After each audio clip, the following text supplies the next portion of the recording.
Hi everybody, welcome to another Low on Health Rambling, where I kind of just go over what I've been doing the last past couple of days or so, kind of my video, kind of podcast type dealy. Today is, of course, April 13th. It is, of course, Tuesday. It is a 3:17 a.m., and yes, I'm going to have the clock up there because that way I have a timestamp for when I do these, because honestly I don't know what day it is nowadays. But that's mainly just because my sleep schedule, once again, is just really, I keep mentioning it's kind of just doing its own thing. It's really interesting to see what your body naturally wants to do over a course of time. I'm almost finding now basically the body wants to my body wants to wake up, eat something heavy, wait about 7 to 8 hours, eat something light, and then go to sleep.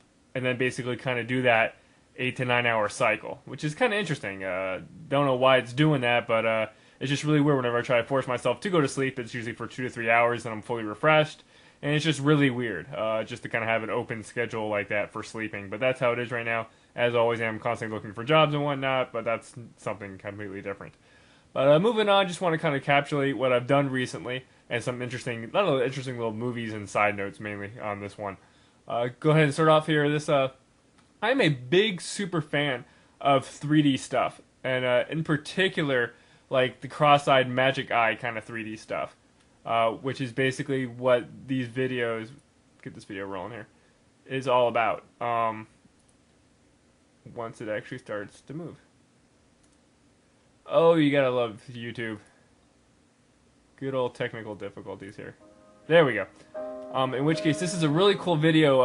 I do always like these kind of 3D stuff, and I've always been a master of doing like the cross-eyed 3D stuff, where you kind of take these two images and you focus your eyes to basically put one in the middle, get taking the information from the two. And I love this type of 3D stuff. It can't be done for a long periods of time.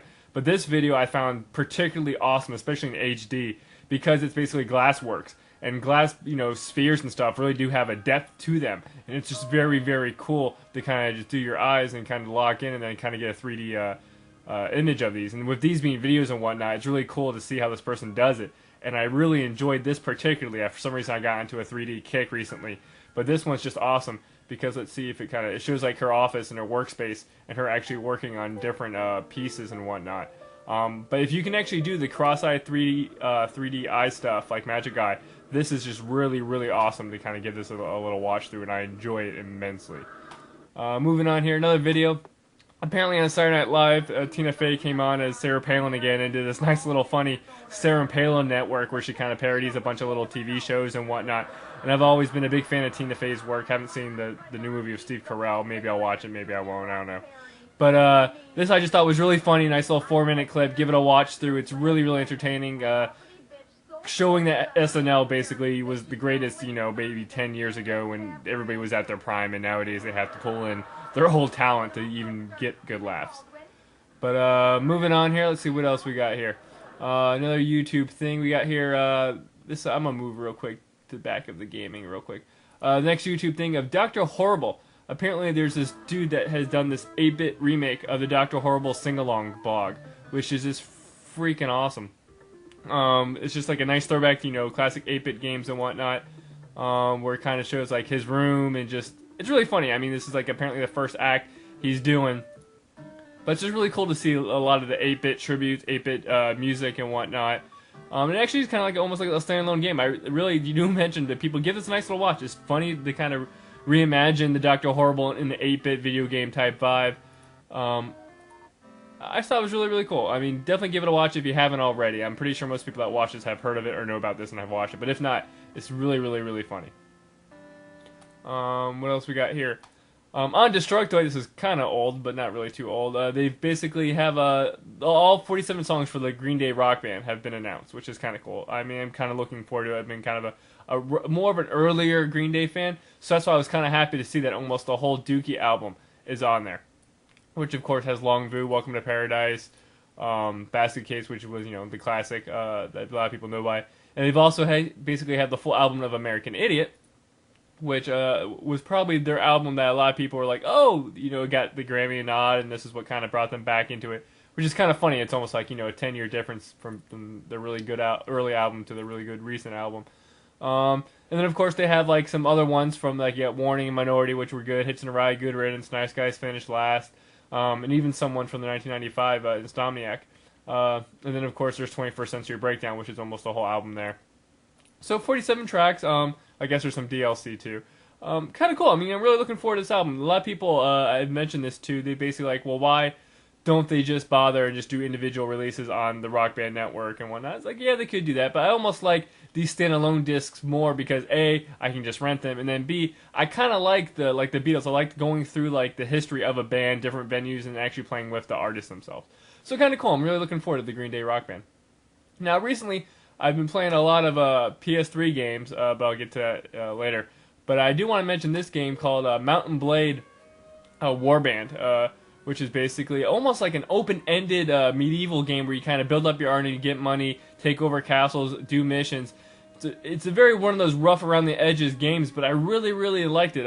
Basically, I was introduced through a friend, and I was like, oh, cool, let's see how it does. And it's a lot of big team battles like this. You get your group together and you do like these nice huge battles, and it's just really cool to have like 100 versus 100, 30 versus 30 battles. You get to siege towers and whatnot. It's a very extremely open-ended game, and I really, really am enjoying the hell out of it. Even there are cheats for it, which of course I really enjoy cheating through a game. But even with pulling the gloves off and cheating through the game, it's still a really difficult game. It's a real challenging game, and I really do recommend it to people that kind of like the open-ended stuff. It's kind of hard to say what kind of game it plays like, but it's really, really fun. I'm enjoying the hell of it. It's easily sunk in 12 hours. It took a good chunk of a day recently. Moving on here, let's go to the GameFAQ polls. They just kind of sum up the recent ones here. What is your favorite weapon in a first-person shooter? I, of course, picked a fast-shooting weapon like SMG and minigun, which kind of ranks up there with long-range sniper rifles. Moving on here, the other poll was, how often do you eat fast food? Me, it's basically a few times a week, which is the second one. Of course, not many people actually eat them nowadays because they try to be healthy, in which case there's a lot of healthy food now in fast food, which is kind of weird. And then, of course, today's, which is, do you ever plan to have children, which I definitely don't ever plan to have children, which is actually the third tier, which is kind of strange. A lot of people do at least plan to have one child, which, of course, is good for them, but not my cup of tea. Moving on here, what else do we got? Gamefly. I sent back Renaissance of Fate. It looks like they have shipped me Tom Clancy's Splinter Cell, so that should be kind of cool. I've actually been doing a lot of research on Tom Clancy's Splinter Cell. It looks like it only has like a 5 to 6 hour campaign, a single-player campaign, which is kind of disconcerting. Apparently there's co-op and multiplayer, but I don't really play a lot of games for that nowadays. So I'm kind of interested to see how that game plays out. I've also just recently, like less than 8 hours ago, beat Yakuza 3, which I've been playing on and off again. So I've been putting a lot of time in my PS3. Renaissance of Fate I put about 25 hours into, and then Yakuza I just finished, which I think about 27 hours in. And there's still a lot to do in Yakuza 3, and I'm going to go back to it later on. But I really enjoyed playing through it. And let's see what else is going on. Oh yeah, recently I mentioned over the weekend, kind of zoom back out here. Basically Sarah had stopped by. You may or may not know Sarah. She kind of was in town doing some tax things for her company. She stopped by, brought me a Slurpee. We went out for dinner one. That was really cool. We had to go to the bank to cash the overage check for the mortgage, which was also nice to have like, a little extra money here and there. And it was nice enough, good to kind of catch up with her. Haven't seen her in a couple of months, and she's doing well. She's got a job in Orlando now, which is cool. A lot of people are looking for jobs, and she found one, and I am still looking, which of course is what I'm honestly always doing now. A lot of resumes going out, but whatever. But other than that, not much going on. Getting ready to play Tom Clancy's Splinter Cell. When I'm done here, probably get back to watching some Railgun. Hopefully I'll get Splinter Cell tomorrow. But other than that, I'd like to always thank you guys for watching, and I'll catch you next time.